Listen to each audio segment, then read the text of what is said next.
原始部落，他们人，哎呦，我这说着说着，他开始尿尿了，哎呀 ，Oh my gosh！ 这是他们自己制作的牛皮裙子，然后下面吊了很多这种珠珠串串的流苏，真的很好看，就很时尚哎，发现吗？他们的那个审美真的很在线的感觉。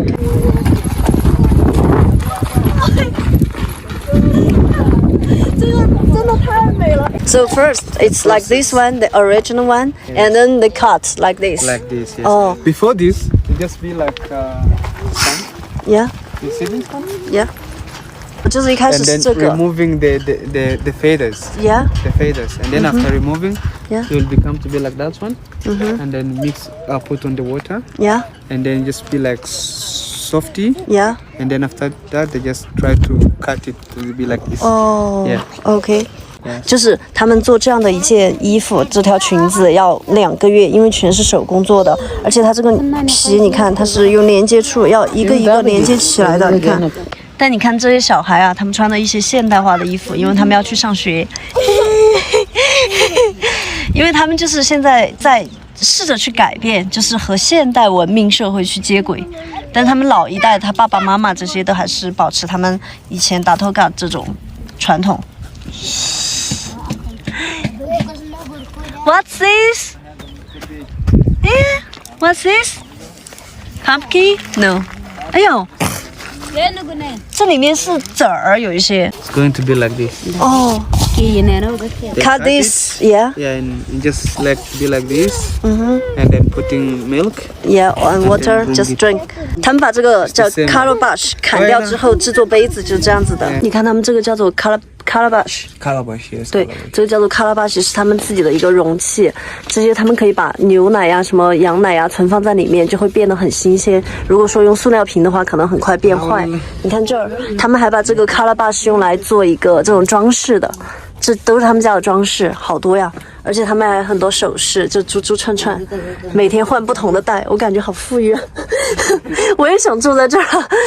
你们看这个2个东西，这个也是 calabash 做的，然后这个是那个动物的那个角做的。就是你在这边呢，如果有朋友邀请你去他们家，他们就要自己带这2个东西，就带到朋友家，因为朋友他不会给你任何的那种，比如说喝水的杯子啊或干嘛，你自己要带过去，然后用这个来喝，然后把东西，比如说酒装在这里面，然后用这个来喝，就自带杯具。Oh, that's cool. Yeah, but it's different from China. It's different? Yeah, so different. Yeah, yeah. So this is for the chicken. This is for the chicken. Oh. And this is Kitchen. 你看，就是这个房子里面动物在这儿住，这是鸡住的地方，这是厨房，然后这边是他们卧室。你看，这就是他们的卧室，里面没有灯。然后是这样子的，所有东西都在这儿。这一般就是妈妈和那个小孩，就 small children。Small children. 如果说，比如他家有男孩子长大了，他就不能在这儿睡，他就必须睡到外面去，就没有房子就直接睡外面，然后保护他们。这边是这样的一个传统，就是妈妈和年幼的孩子睡这儿，这就是他们的床，用木头，maybe made by wood. Yes, it's wood. Oh, and it's the animals. Mattress is animal skin. 哦 We call it moon. 哦，这个是他们的那个床单是动物皮做的，很硬很硬，这就是这样子，晚上睡这儿。哇！现在我要提着这个师傅做的那个牛奶瓶，而且买而且当地的衣服。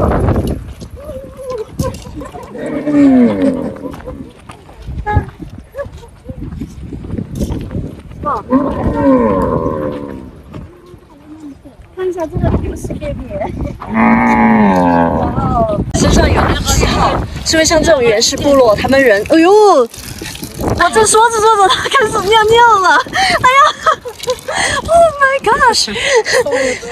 这牛身上有不同记号，是因为在这原始部落，每一个部落他们都有自己的牛，万一比如说走失了或者认不出来，所以他们都会做一些特殊的标记，就这样。Not easy. I think it's not easy. 哇，这有个小牛还在这儿吃，你看我都不忍心挤。哎呀，哇，好像真的不容易。这没有了，那个小牛不走。哎呀哎呀，它要使劲刷下来，就这个牛奶，看一下，真的不是很容易，感觉我刚那个手一直滑，一直打滑，不知道咋回事。哇，它为什么一挤能挤那么多？我不得行。看，它是这样喂孩子喝牛奶的。哇，直接倒牛奶在手里，然后直接给他喝。现在他要给我们唱歌了。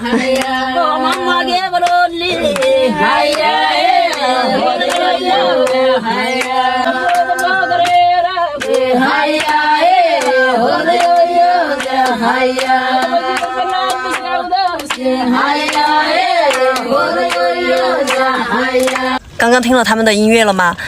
关于他们这个音乐啊，就是还有一个很有意思的事情，就那个向导给我讲，他就说在他们这个部落，是这样子的，就每一个孩子出生的时候，他都会拥有自己的音乐，不同的歌曲。所以就是比如说这个孩子要出生了，那他们这些妻子或者家人就会坐在一起来商讨，去写一个什么样的歌。其实不是写，就是说自己每个人的脑海里面有一些什么词，然后他们把它串联在一起，最后就形成了一首歌曲给不同的孩子。每一个孩子都拥有自己的歌曲，而且他们这边的孩子，所有人不只是孩子，他们是没有生日的，没有生日的这个说法，什么 birthday 这个东西他们不知道的，好吧？所以他们也不知道自己的年纪，也不知道到底什么时候出生的，也不知道现在多少年，哪个月份哪一天，都是这样子。原始部落的生活其实还蛮纯粹的。